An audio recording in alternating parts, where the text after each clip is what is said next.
Jésus dit honore ton père et ta mort. Est-ce que c'est honore ton père et ta mère? Est-ce que c'est après la mort qu'on va les honorer ou c'est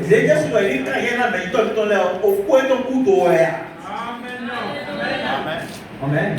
Maintenant, nous devons être équilibrés. Quand tu as le Saint-Esprit, Dieu te dirige. Dieu va te... Vous savez, tu ne peux pas, même si tu ne gagnes pas milliards, ce que tu as dans le cœur, tu peux donner. Alors, le papa peut te bénir. La maman peut te bénir. Moi, j'avais un papa. J'étais fâché contre ma maman. Parce que mon papa, il m'a même payé rien. Selon ce que la maman dit, qu'il n'a rien payé. Il n'a rien, ne regardez pas. Maintenant, voilà, je commence à travailler. Ma maman m'a appelé. Il dit que ton salaire, il faut l'envoyer à ton papa. Il faut faire ceci. Pourquoi? Le gars que tu m'as dit que pourquoi? Non, je ne dois pas. La maman dit non. Fais des choses. Plus tard, j'ai dit qu'elle a raison. Amen. Elle dit non, fais du cadeau. J'ai boudé, je ne suis pas content. Comme c'est elle qui a parlé, j'ai fait ce qu'elle a dit. Je suis parti. J'ai donné à mon père des sacs ici, des choses. Bon, c'est fini. Et comme c'est ce que la maman voulait. Amen. J'ai fait ça. Et après, quand je réfléchissais, j'ai fait qu'elle a raison. Elle a raison parce que une bonne mère va vouloir que l'enfant reçoive la bénédiction de son père. Que le papa ne vous a pas béni, mais vous bénissez le pour que Dieu vous bénisse. Parce que vous savez, les frères, nos frères, quand vous qui êtes mariés, nous avons des familles derrière nous qui ne peuvent pas aider les femmes, aider les frères à recevoir les bénédictions. Amen. Maintenant, si tu donnes que la maman ou le papa dit c'est quoi ça? Vous voyez, tu as fait ça. Et Dieu te bénira. Amen. Si même il dit que oh ça c'est quoi ça? Ce n'est pas grave. Toi tu as obéi la parole. Il a dit honore ton père. Maintenant nous sommes dans un temps où il y a tellement de problèmes. C'est la Bible qui a dit cela. Que les temps seront difficiles. Amen. Alors que la Bible a parlé de ça, malgré cela quand même, ce que Dieu mettra sur nos têtes. Mais Jésus a dit quelque chose. Soyez prudents. Comme le serpent, le simple. Comme la colombe. Les deux adjectifs là, il y a certains profondeurs qu'on va atteindre. Revenons maintenant. Quel travail devons-nous faire? Vous savez que dès que vous embrassez Jésus, dès que votre foi embrasse Jésus, il y a un travail que vous allez faire. Et il y a le travail charnel qui donne la mort et le travail spirituel. Nous qui venons à l'église, il y a deux groupes. Il y a trois groupes. Il y a les gens qui désirent le miracle. Il y a les gens qui veulent seulement manger. Et rassasier. Et il y a les gens qui veulent la vie éternelle. Donc ça dépend dans quel groupe tu es. Ça c'est obligatoire. Jésus a dit quoi? Vous me cherchez. Non pas parce que vous voulez voir des miracles. Parce qu'il y a un groupe qui voit des miracles. Vous me cherchez parce que vous avez été rassasiés. Tu veux le travail. Tu veux le manger. Tu veux le mariage. Il y a certaines choses. Jésus nous connaît. Ce que tu veux, en le cherchant, il le connaît. Amen. Maintenant, lui, le conseil qu'il donne aux gens qui viennent vers lui, il dit maintenant, travaillez. Le fait qu'ils ont quitté l'autre bord pour aller à l'autre bord, vous avez quitté la maison pour arriver ici. Vous avez dépensé l'argent de taxi. Mais tout cela, c'est un travail, c'est un effort. Vous avez fait ça pour quoi? Pour qui? Pour quelle raison? Amen. Travailler. Non pas pour la nourriture qui va payer. Mais travaillez plutôt pour la nourriture qui ne payera pas. Que le Fils de l'homme vous donnera. Regardez bien, il dit parce que c'est lui que le Père a marqué de son sceau. Amen. Le sceau de Dieu est sur quelqu'un. Cette personne-là qui va te donner le travail qui ne périt pas. Ce travail qui ne périt pas, c'est la vie éternelle. Quel est le Fils de l'homme? Dans chaque âge, Dieu cache la parole. Il cache le Saint-Esprit dans un être humain. Dans une église, Dieu cache la parole dans une personne. Et cette personne représente le Fils de l'homme. Et ça doit te donner que la parole. Et cette personne-là, vous savez, dans un ministère, quel est le ministère? Nous avons un ministère. Vous savez ça? À Niamey ici, il y a le ministère des Finances, le ministère d'Agriculture, le ministère de la Jeunesse et Sport, Amen. Ministère de la Santé. Alors, quel ministère nous avons ici? Parce que Paul a dit, Dieu m'a appelé à ce ministère par sa grâce. Voilà un ministère. Rappelez-vous ce que tu lui as dit. Il a dit, j'étais établi à être la lumière des nations, à les faire quitter le ténèbre à la lumière. Voilà le mandat qu'il a reçu. Ce ministère, Paul a suscité Timothée. Il a suscité Sylvestre. Il a suscité pas mal de personnes. Tout dans son ministère. Et Paul n'est pas le seul. Paul était dans le ministère principal. Le ministère de la parole de Jésus-Christ. Et ici, nous avons le ministère de la parole. Le ministère de la parole et de la santé spirituelle. C'est ce que nous avons ici. Ministère de la santé spirituelle. Amen. C'est dans ça que nous sommes. Et le grand ministère, le ministère de Jésus-Christ, la parole. Maintenant, dans ce ministère, qu'est-ce que Dieu fait? Il appelle. Il appelle. Et dans son appel, chacun de nous saura dans quoi il a appelé. Amen. Et nous devons travailler pour que les âmes soient sauvées. Si nous allons, on va lire un peu dans 1 Corinthiens chapitre 1. Et on va avoir une idée là-bas. Amen.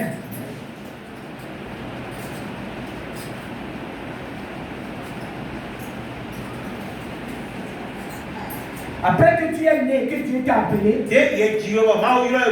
amen. Regardez ce qui se passe.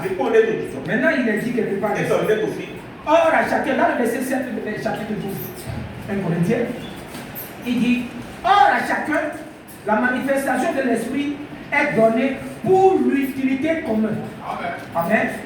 L'utilité commune. Vous savez, nous appartenons au même royaume, au même Seigneur. Mais qu'est-ce que Dieu a fait?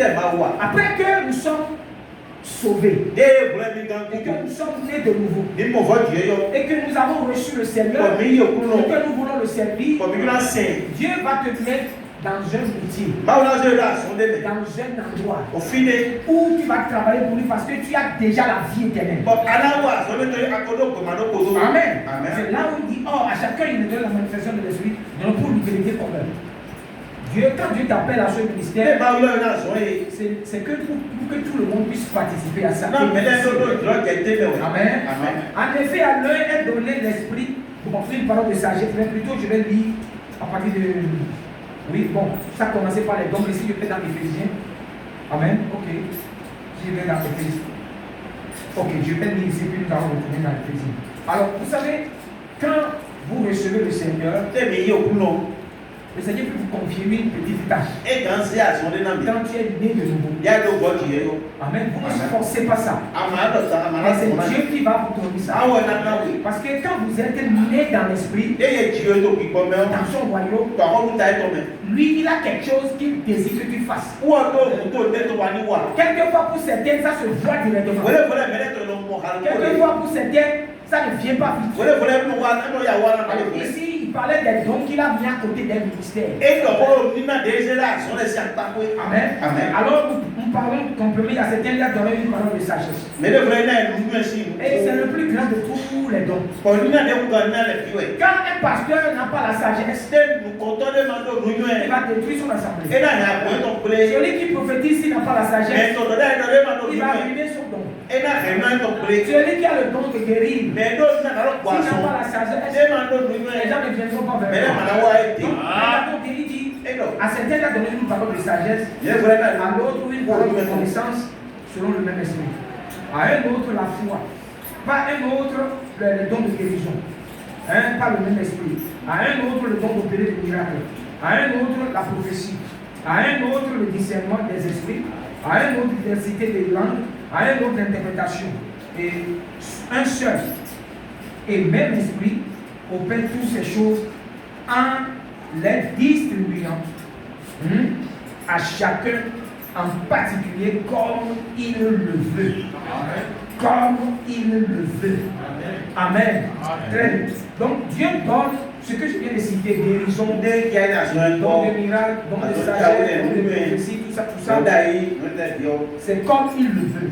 Avant que cela va venir, amen, pour que ça soit vrai et bon, il faut que tu sois né de nouveau. Mais il y a des gens qui reçoivent des dons sans même la pleine naissance. Amen. Dieu sera. La personne n'est pas née. Il commence seulement à venir. Dieu lui donne un très bon don de prophétie, de rêve. Donc, mais il met des dons. Mais cela, avoir un don ne veut pas dire que tu es né de nouveau. Amen. Mais lorsque tu crois vraiment au Seigneur, alors tu reçois la vie. Alors c'est là que commence le travail. Maintenant, alors dans ta naissance, arrivé à un moment tu vas dire, mais je ne vais pas quand même être inutile. Alors, Seigneur, quel est mon travail maintenant? Parce que nous avons vu le prophète Paul. Quand lui il est venu à la véritable conversion, quand la colonne a frappé, il dit, mais Seigneur, maintenant comme c'est toi Jésus, qu'est-ce que je vais faire? Lui il a demandé et Dieu lui a révélé. Très bien. Maintenant pour d'autres, il ne demande pas. Il vient à l'église, quelqu'un peut lui dire, le pasteur ou quelqu'un peut dire, tel que je te vois, la manière dont tu fais là, tu peux faire ceci.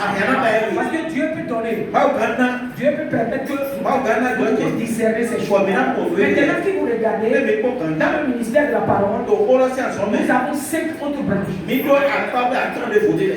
Sous le ministère de la parole, c'est là où vous avez le prophète Paul a dit quelque chose. Amen. Et nous allons le lire rapidement. Ici, il dit,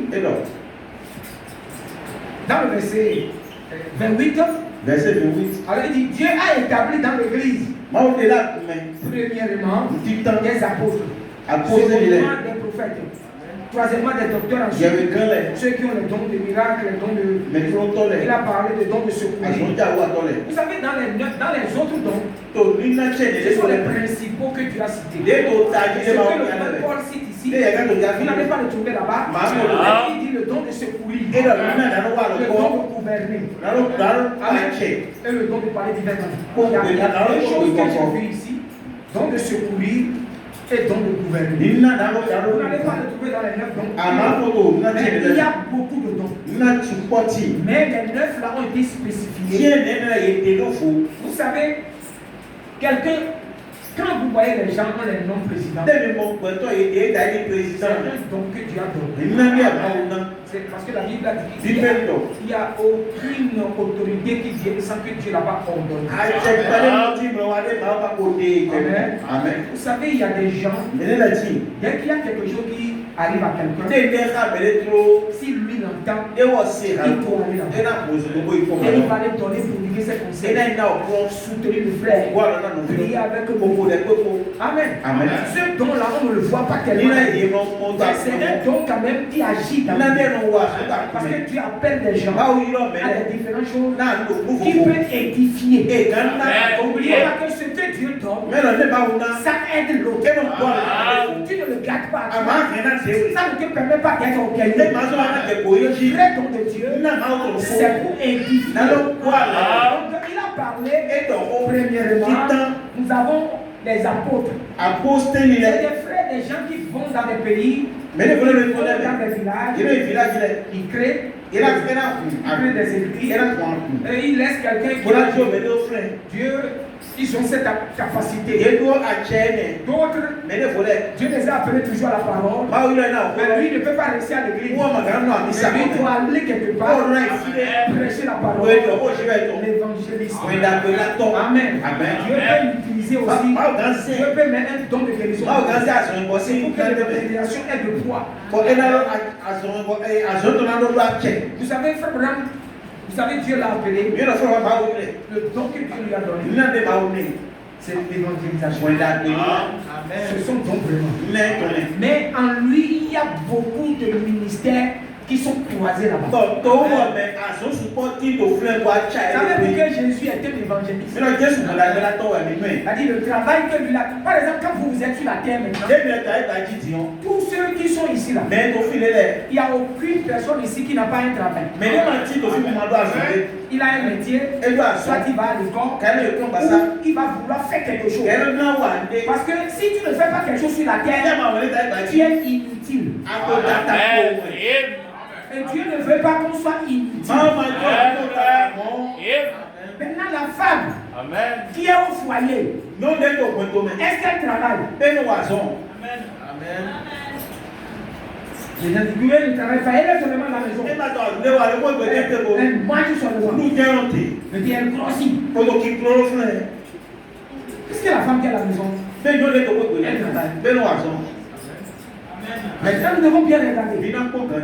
La femme qui est à la maison, elle travaille. Je vous ai dit une citation la fois passée dans l'adoption.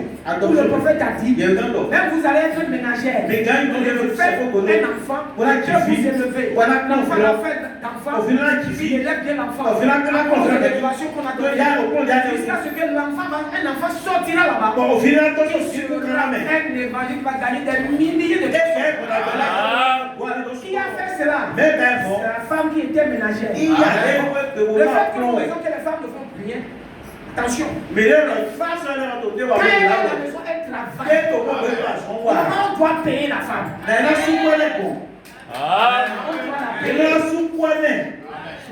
travaille. Les enfants là, c'est toi, l'homme qui surveille les enfants. C'est lui. Elle surveille les enfants. Elle va dire, ne va pas au fait. Elle est à la maison, elle parle, elle devient comme une machine. La femme est une machine. Est-ce que les frères ouvrent les yeux? Amen. Pour une fois, on prend position pour les femmes. Les frères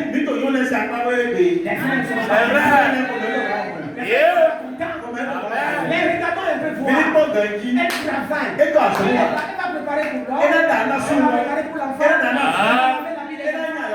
Elle est ici. Elle est là. Elle travaille. Donc elle travaille. Elle n'est pas chômeuse. Elle ne chôme pas. Les gens est seulement à la maison. Elle ne fait rien.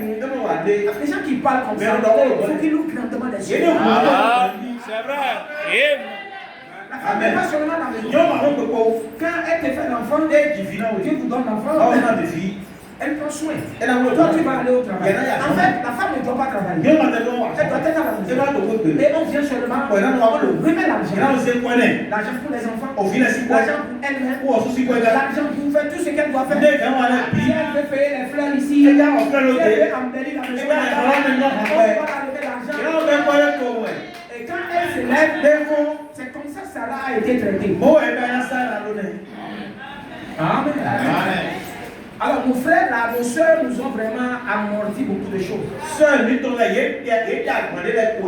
Donc les frères doivent remercier les soeurs. Parce que si nous allons appliquer la parole pas à pas. Amen. Elle ne doit pas. Tu sais quand elle se lève, elle balaye la chambre. Mais c'est le travail.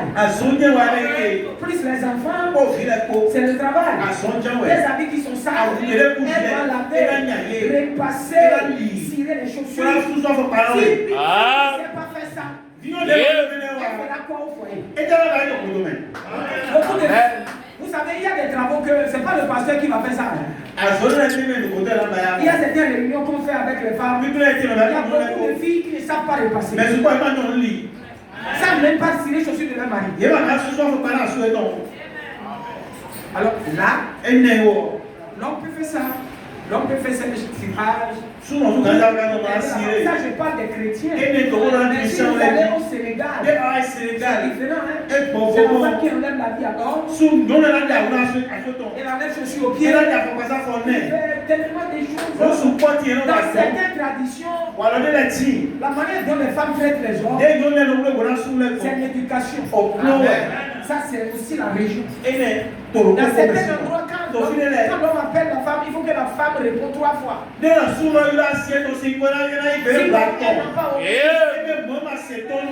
Amen.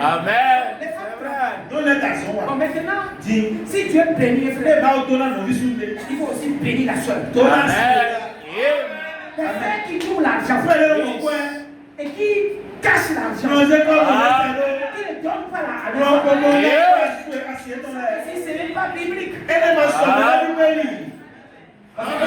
Mais aussi à la frontière de la femme, c'est qu'elle a besoin. Est-ce que c'est bon que chaque temps la femme va venir et donne-moi l'argent pour que je vais payer bonbons pour les enfants? Je vais payer Solani. Chaque temps elle vient, ça fatigue l'homme. Mais si l'homme qui est intelligent, il peut déposer l'argent là-bas. C'est ce que moi j'ai mis à ici mes enfants aussi de demander. Peut-être que tu es en train de causer avec quelqu'un. Un enfant est dans une maison. La femme va aller faire des bails. Elle ne peut pas demander. Il y a certaines choses. Ce n'est pas. Vous voyez la manière dont frère va diriger ça. Cela n'a pas été écrit dans les brochures.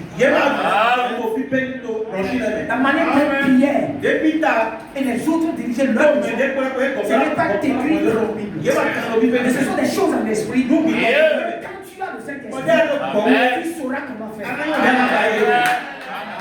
C'est pourquoi nous devons demander que les frères avant de se marier, que tu dois avoir le Saint-Esprit.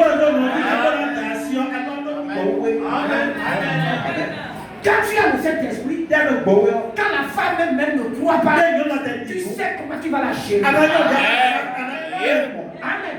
Mais si la femme aussi est née de l'esprit, l'homme qui est n'importe quoi là, qui boit, qui fume, qui fait les jeux de hasard, la femme est capable de le maîtriser. Par la prière, par les conseils, elle est capable de ramener l'homme. Vous savez, vous les femmes, vous avez la magie d'amener l'homme. Vous savez ça? Quand tu as le Saint-Esprit, ce n'est pas quand toi tu es belle. Tu n'as pas besoin de la beauté de Dieu. Quand tu as le Saint-Esprit, tu as l'esprit de douceur. Tu as la capacité de parler à l'homme.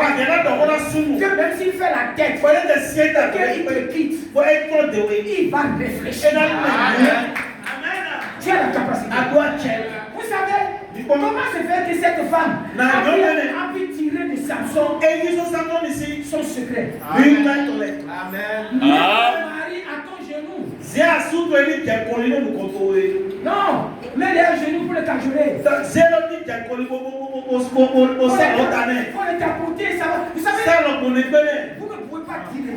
La femme et l'homme n'est pas égal. L'homme est le chef de la femme. Aucune femme n'a le droit de crier sur son mari.